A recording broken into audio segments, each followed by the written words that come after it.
ছাইরে দিছি এক করে না মানে দে কি মানে আজকে মানে এবা হইতেছে কি আচ্ছা ব্যাগটা একটা জুতি বিড়ি খাইলে নিবি আরে আচ্ছা বিড়ি না খেলে কামাবো না আমার কথাটা শুনেন কোন মানে একটা গান মানে রেকর্ডিং নাই যেমন নাকি কোন বলা করে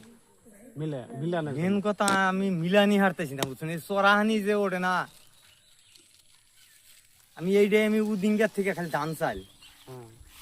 কে রে হেরা ঠিকই হয় চড়াই যা মেলে না বেশি চড়াওয়া জায়গা বেশি করা হয় এখন আমার ভিতরে এই দোষ না আমনের ভিতরে দোষ বাইশটা দোতরা হাতে পুরা গাহান কয় কিন্তু এইটা হাতে মিলিয়ে হারতেছে না কথা বুঝেন ও এটা বন্ধু